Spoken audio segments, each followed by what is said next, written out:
think about the emotions of yesterday. They were high on the field, off the field, after the game. How do you hope to see your guys just turn that into something in tomorrow's game? Yeah, I think certainly emotional last night. Didn't play a good baseball game. Things certainly transpired on the field. A lot of jawing back and forth. It's good to be able to have a day off, reset, have a workout here shortly, and there's going to be a lot of emotions tomorrow. And I think that there's one part of it is trying to drown out the noise. Other part of it is using it as fuel. So I think that collectively, we'll be ready to go. I don't want to speak individually for some people. I mean, I think clearly, that team over there is, they like the villain type kind of role, and they feed off that. And so whatever, gets us going, the motivation is individually, collectively to win a baseball game, to win a series. And so again, it's going to be hostile, it's going to be noisy and rowdy, and it's up to us to still stay focused and compete and fight, like I've said time and time again. Just focusing on the offensive side, in Game 1 we saw how the bottom of the order set the table for the top of the order. When you look at yesterday's performance, just how are you seeing just how important it is for the top of the order to perform to be successful in this series? It's important. I thought, obviously the first game, I thought we did a nice job of setting the table, and Shohei had a nice game. And I still think Tommy's taking good at-bats. I think Gavin's taking good at-bats. And, Miggy Rowe is just kind of understands his role in the 9. And so, yeah, you need your best players to play well. I mean, it's a pretty simple formula. It's not easy to do, but it takes collectively all of us to take good at-bats and, to score some runs. Go to Fabian in the second round. Yeah, to follow up on that, what have you sort of thought of Mookie's at bats so far this series? I thought early they started well, and I can see the I don't know if it's angst or the pressure of past performances starting to kind of bleed in, and that's something that I don't want to happen. I understand it. I believe he's going to come to life. I know he has a talent. Obviously, he's not afraid of the situation. So for me, it's more of just go out there and compete your tail off. And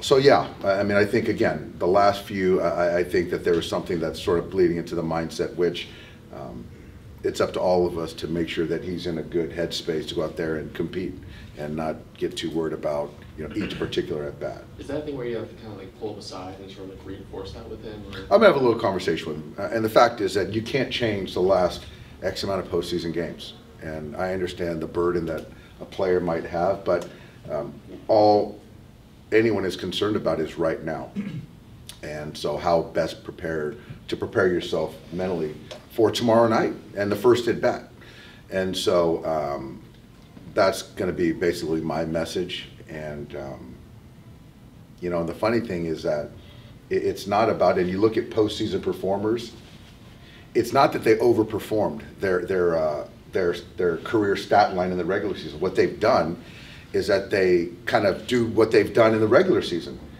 but on that stage they're considered postseason players. So in this particular case, all we expect Mookie is to be the same player he is in the regular season, and that's it. Is there anything new on Freddie today? Still sore. He's getting treatment, and don't know anything outside that. I think he's very grateful for a mental break today. Juan, second round. Kind of with that, like, how do you balance out? Obviously, he played in Game 1 and then Game 2 kind of started working on him a little bit. As you look forward, for 3 and 4, like, how do you balance, maybe giving him a blow or whatever with him playing those 2 games? Yeah, The thought is he's going to play tomorrow, and if he can't, then he won't. And then obviously, potentially, Perez will take down Game 4, or the bulk of it, or whatever, and that might be a day that, you know, we might give him an extra day. But again, if he's able to play in post, he'll be in there. Obviously, you've seen Walker in kind of big stages in the past. Like, what makes him kind of the right guy for you guys to in a third game? I think what makes him the right guy is his past performance in those spots. I think that everyone can say they're a big game pitcher and loves that moment, but you aren't until you've done it and had success, and Walker's had success in some of the biggest games, certainly in my tenure. Jack in the second round. Obviously, like you guys talked about trying to match the Padres' intensity coming into this series. Like, does a game like last night, you think, fuel them any extra just with everything that went on? And does that kind of become the challenge again going into tomorrow, is finding your own response to the level that they're at? It's our own response. It's our own response. You know, and I think that we're not trying to hit Tatis with the leadoff as a leadoff hitter in a 3-1 game. I mean, anyone that knows baseball knows that's the case. But you use that as fuel, and but for us individually and as a team, we need to find that fuel for ourselves. And so I'm not going to manufacture something that is not real. But again, it needs to be found, and I do believe that we had it in Game 1, and you know, Game 2 just got away from us. So I do expect our guys to come out with that fight that I saw in Game 1. And then just to follow up on Freddie, was there anything like specific that happened yesterday, like a certain play that It was a breaking ball against Darvish that he swung at, I think in his second at bat, maybe, that kind of tweaked him a little bit. I think that's what it was. Go to Bill in the third row on the right side.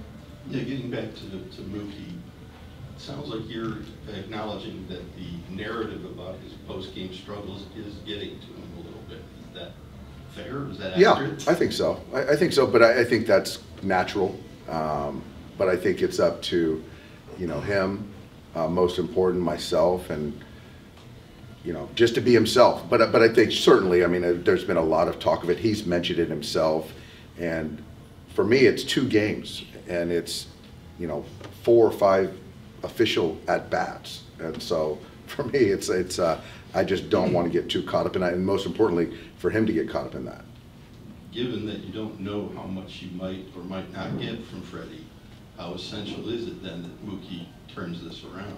Well, I mean, he's got to be Mookie. And like I said, I don't expect any more than he's done over his 8 or 9 year career.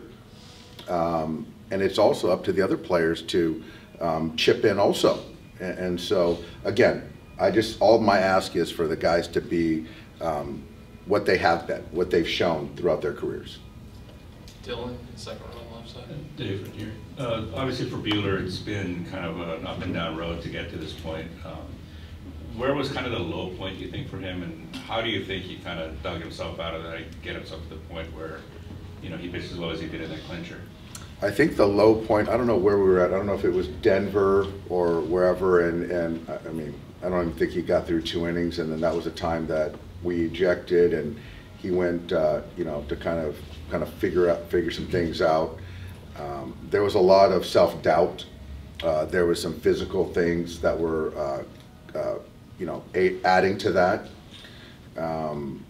But then he worked his way back, and I do think that the last couple starts got the confidence, and, you know, he'll be the first to tell you he loves the big moment, the big game, and this is just an opportunity for him to basically wash away and make right this season that he's had. So I think that was probably the low point. Again, I don't know exactly what game it was, but I'd never seen him like that. But this is the most confidence I've seen Walker in a couple years. Go to Alden on the far right. Hey Dave, given just how important it is to get swing and miss in today's game, what kind of problems does it pose when you're facing a Padres team that's just so good at putting the ball in play, especially in this setting? Yeah, that's fair. That's fair. It is important because it's a variable that you don't have to contend with as far as ball in play. Just as short as yesterday, You can look at Darvish. There were a lot of balls in play, not a lot of punch, went 7 innings. So I think that the thing is, you know, obviously I think anyone would like punch, but, you know, I still welcome soft contact and being able to make a play. When the ball goes out of the ballpark, that's where it starts to get a little tough to defend, obviously. So I definitely think in the right moment, swing and miss is crucial, is really important. But I would still like to keep the ball in the ballpark and give ourselves a chance to convert some outs. Mike, over here in the front of It the line. is. Have you given any thought to moving Mookie back to the leadoff spot? No, I haven't. I think that, again, I just don't think that hitting first or second at this point is going to change much. I think Shohei's in a really good spot. We scored a lot of runs this year, and I just don't think that after 2 games or 3 games that it calls for that. David in front. Dave, last night, did the ball that Machado threw into your dugout almost hit you? And did you feel like that should have been an ejection? Because Tripp Gibson went over there right away to try to intervene, but that seemed to be what sparked the jawing between Flaherty and Machado. Did it almost hit you? Did you know that it so came I didn't off? know. I didn't notice it at the time. I really didn't. I didn't notice it. I did see the video, and it was unsettling. Obviously, I have a relationship with Manny from years past. There was intent behind it. It didn't almost hit me because there was a net. And that was very bothersome. If it was intended at me, I'd be very. It's pretty disrespectful. So I don't know his intent. I don't want to speak for him, but I did see the video, and the ball was directed at me with something behind it. So, but I don't know what led to that. I didn't see it in real time, but I did see the video. Did you feel after seeing the video he should have been ejected for that? I don't think they should have had a little arm around each other conversation. If players can throw balls at opposing managers, you know. Yeah, Andy. Sorry. You want second? Oh, you. Go ahead. Yeah. Just wait for the mic.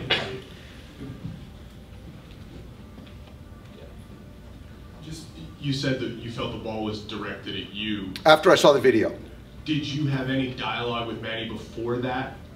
The only dialogue I had was he was chirping at Jack, and I looked at him and shook my head, and making a point that we wouldn't hit him on purpose to lead off an inning being down 2 runs.